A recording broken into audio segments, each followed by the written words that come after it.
동의 색깔은 두 가지밖에 없습니다. 양봉과 음봉이죠. 양봉과 음봉. 양봉, 음봉. 동의 색깔은 두 가지밖에 없어요. 그리고 간단하게 생각해라 그랬죠. 양봉은 뭐다? 양봉은 본질한 사람들이 있는 봉이다. 돈을 더 비싸게 주고 샀으니까 이 큰 양봉이 된 거죠. 그렇죠? 양봉은 그렇습니다. 본질한 사람이 있는 봉이다. 쉽게 말하면 뭐 세력이 관리가 된 봉이다. 세력이 누가 돈을 투자했으니까 양봉이 된 거죠. 음봉은 어떻게 했을까요? 먼저 파는 놈이 장땡입니다. 먼저 파는 놈이. 그렇죠? 음봉은 내리면 내릴수록 빨리 팔면 빨리 팔수록 그다음에 손실폭이 줄어드니까 먼저 파는 게 입증이에요. 파는 사람이 많은 법이죠. 파는 사람. 파는 세력이 많은 법이죠. 자, 그래서 양봉은 무슨 봉이다? 지지봉이라고 얘기죠. 지지봉. 본질을 해놨으니까 제일 싫어하는 게 뭡니까? 본질가 이하로 내려면 싫어하죠. 그래서 양봉의 중심이 지지가 된다면 세력들의 평균 단가는 예를 들어서 설명하면 이게 9,000원이고 이게 10,000원이면 여러분 세력들의 평균 단가는 9,500원인 줄 아시겠지만 실제로 세력들의 평균 단가는 9,500원이 아닙니다. 왜 아닌가? 아침에 빨간색으로 시가를 관리하고 조금 봉을 키워놓으면 모든 사람들이 관심을 가지게 됩니다. 관심을. 그러면 세력들은 조금만 올려놔도 나머지 요만큼은 누가 올립니까? 뭐 TV라든지 전문가라든지 아니면 개인 투자자라든지 올리게 되죠. 올라가면 또 차익실현 매물이 나오겠죠. 이럴 때만 관리를 좀 해줍니다. 그러면 누군가 관리를 하는구나 하고 또 올라가죠. 그래서 그러다 보면 양봉이 이렇게 만들어지는 거죠. 그러면 과연 세력들의 평균가가 9,500원일까요? 아니죠. 그죠? 이 아래입니다. 이 아래. 어딘가는 확실히 모르겠지만 9,000 중심에서 아래쪽이죠. 그러면 반대로 얘들이 내려와서 중심이 깨지면 세력들도 손해볼 가능성이 많아지는 거죠. 근데 중심만 지지되면 세력들은 이익입니다. 개인 투자자든 세력이든 기관이든 외국인이든 간에 제일 싫어하는 게 뭡니까? 손해보는 거 싫어요. 손해보는 거. 세력도 마찬가지로 얘들도 누굽니까? 사람입니다. 인간이에요. 그러니까 중심이 안 깨지면 지지하면 혹은 돌파하면 주가는 가는 방향, 양봉이니까 가는 방향이 이쪽이겠죠. 더 갈 확률이 많다라는 게 양봉의 이론이었습니다. 양봉 중심법. 그리고 오늘은 뭐냐 그럼 음봉은 뭐냐 음봉은. 음봉도 마찬가지 이론이긴 합니다. 뭔 얘기냐. 음봉은 그렇습니다. 사람이 그렇죠. 그 양봉은 아까도 얘기했지만 어느 정도 올라가면 차익 실현 매물이 나오게 돼 있습니다. 차익 실현. 줄여주면 세력들은 또 관리해주고 또 올리고 밀려주면 또 중요한 지지권 관리해주고 또 올리고 그래서 양봉이 형성되니까 양봉은 중간중간에 쉬었다 가는 구간이 있어요. 쉬었다 가는 거. 그런데 음봉은 먼저 파는 게 토끼는 장땡입니다. 빨리 토끼는 장땡이에요. 그런데 개인 투자자가 이런 큰 음봉이 있다고 했을 때 과연 빨리 토끼일 수 있느냐? 빨리 토끼면 개인 투자자가 아니죠. 그야말로 고수급입니다. 고수급. 그러니까 이 종목이 아침에 보니까 분위기 안 좋다. 이 정도권에서 빨리 손실 처리를 하자라고 이야기하는 매매할 수 있는 개인 투자가 있다면 이미 그분은 초보는 아니라고 봐야 됩니다. 근데 대부분 보면 음봉이 커지기 시작하면 이제 걱정이 되기 시작하죠. 걱정이 되죠. 이거 팔아야 되나 말아야 되나 팔아야 되나 하다가 결국은 긴 음봉이 나오면 음봉이 커지면 그때서야 이거 안 되겠다. 더 떨어질지는 모르니까 공포 구간에서 매도를 하게 됩니다. 매도를. 그래서 개인 투자자가 음봉이 떨어지면 실질적으로 여기에 파시면 좋은데 실질적으로 많은 투자자들은 이 음봉의 중심 아래쪽에 평균 매도가를 가지고 있는 내가 팔고 나니까 올라온다 그런 것도 그런 느낌이죠. 그런 투자를 하는 매매를 하는 사람들이 많습니다. 실제 매매에서.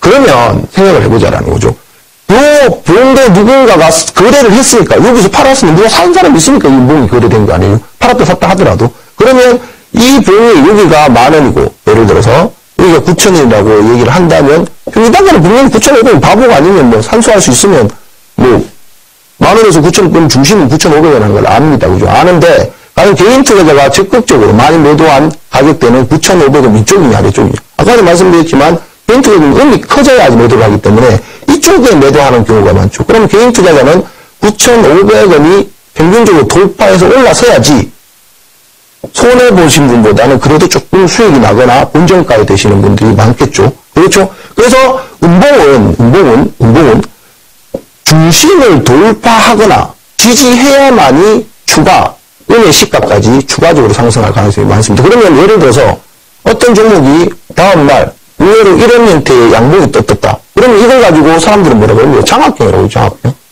장악형. 이 음을 장악한 양봉이 떴으니까. 그러면 추가적으로 상승할 가능성이 또 많아지는 형태가 되죠. 그러면 장악하려고 그러면 먼저 통과해야 될 것이 어디냐? 중심이죠. 은의 중심. 이걸 돌파하면 매매를 가담하는 그런 매매법이 은의 중심 돌파 매매법인데, 여기서 간단한 상식. 자, 은은 저항봉입니다. 저항봉. 양은 무슨 봉? 양은 지지봉. 은은 저항봉이고 저항봉. 그래서 양을 남자의 표현을 하고 은은 여자의 표현하는데, 왜 그렇게 표현하는지 모르겠습니다만 여자가 뭐 저항을 하는가? 어쨌든 간에 그렇습니다. 은은 저항봉입니다. 은은 저항봉이라고 표현합니다. 그러면 은이 이만큼 떨어지면 뭐 굉장히 많이 떨어진 거죠. 많이 떨어지면 파는 사람이 지속적으로 나왔기 때문에 많이 떨어진 거라고 봐야 되죠. 그러면 뭐 다음날 시장이 급등하거나 미국 시장이 좋거나 그렇지 않으면 추가 하락할 가능성이 많습니다. 그러면 보통 이렇게 떨어지면 이게 예를 들어 하한가라고 감안을 합시다. 물론 재수없는 소리 좀 하긴 하면 하한가라고 감안을 하면, 하한가가 음봉이 떨어지면 대부분의 경우는 상한가와 마찬가지로 상한가는 갭 상승하는 경우가 많지만 하한가는 갭 하락하는 경우가 많죠. 갭 하락합니다. 예를 들어 시가가 낮기 시작한다는 거죠. 그러면 첫 번째 이 종목이 올라오면 첫 번째 저항되는 구간은 어디냐? 그러면 은의 시가입니다. 은의 종가죠. 참 시가가 아니고 종가. 왜? 은은 전체가 저항봉이기 때문에 은의 몸통 안으로 들어오면 얘가 긁고 갑니다. 저항을 한다는 얘기죠. 저항을. 그죠? 저항을 한다는 얘기죠. 그러면 갭하락을 하게 되면 양봉이 올라오니까 양봉이 되겠죠. 이거는 양봉입니다. 양봉이 올라올 때 제일 처음 저항되는 구간은 은의 어디 종가입니다. 1차 저항입니다. 1차 저항. 이거 실전 매매에서 많이 써볼 수 있는 실전 매매니까요. 많이 써봐야 됩니다. 이게 이론적인 내용은 필요가 없어요. 이론과 실전은 천지 차이죠. 그러니까 은의 저항이다. 그러면 올라오던 종목이 전일 종가에서 버벅거리고 이게 못 올라온다. 그러면 이걸 기억을 빨리 해야 됩니다. 1차 저항이 은의 종가니까 이게 통과를 못하면 여기가 저항이니까 여기 일단 매도를 해야 되겠구나라는 생각을 해야 된다는 얘기죠. 그리고 이 자리가 돌파해야 요거 있죠. 지지저항. 아주 쉬운 내용인데, 왜? 주가는 간단해요. 뭐가 간단하냐 그러면 지지되는 데서 사고 저항되는 데서 팔면 돈 벌어요. 간단한 의미요. 그러면 지지저항이 여기 가만히 있으면 고정되어 있으면 참 쉬워요. 그런데 지지저항이 막 바뀐다? 뭘로? 저항되던 구간이 돌파되면 얘가 저항이 아니야, 이게. 지지야. 돌파돼서 지지가 되는 거야. 여기도 마찬가지예요. 지지되는 거를 깨져버리면 여기가 뭐 돼요? 저항으로 바뀌어버려요, 저항으로. 막 바뀌어요, 이 위치가. 마찬가지죠. 만약에 어떤 종목이 1차 저항이라고 생각했던 1차 전일 종가를 돌파를 해서 지지를 받으면 이제서야 지지입니다. 1차 저항이 1차 지지로 바뀐 거예요. 그죠? 그리고 2차는 어떻게 됩니까? 2차는. 다음의 저항은 아까 말씀드린 대로 은의 중심. 은의 중심. 그 다음에는 은의 시가. 시작한 가격이죠. 이게 전부 다 3차, 마지막 3차 저항까지 저항으로 남아있다. 구간마다 은은 저항이니까, 저항이 뭔지 알죠? 저항이니까 올라갈 때마다 뭐가 나옵니까?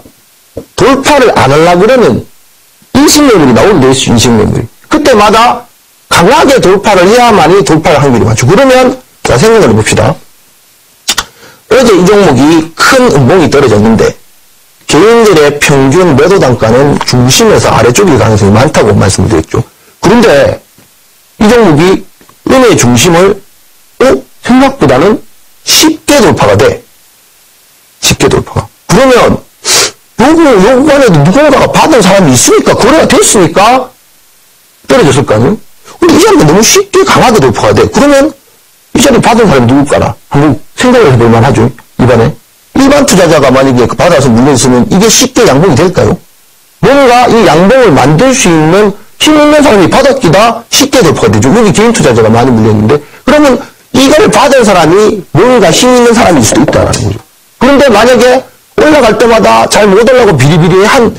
그러면 계속 인식매물이 많이 나온다는 거는 이쪽에 아직도 개인 투자자의 인식물량들이 많이 남아있구나. 라고 이렇게 생각하면 되죠. 그래서 은의 중심을 강하게 돌파하는 종목이 뭐다? 지지도 될 확률도 많고 추가적으로 상승할 확률도 많고 그렇습니다. 그리고 에피타이저 하나. 어제 급락을 해서 이렇게 큰 음봉으로 떨어졌어. 근데 다음날 시가가 엄마? 웬일이야? 은의 몸통 안에서 시작하네? 은의 몸통 안에서. 그러면 어떻게 된 거야? 그러면 잘 들으세요. 요게 시가가 시작하기 전까지는 1차 저항이었습니다. 1차 저항. 그런데 다음날 보니까 시가가 얘네 몸통 안에서 시작해. 그래서 1차장을 뚫고 나와서 시작한단 말이에요. 그러면 이미 시가 이후에 이 자리는 지지할 수도 있는 곳으로 바뀌어 있는 거예요. 그렇죠?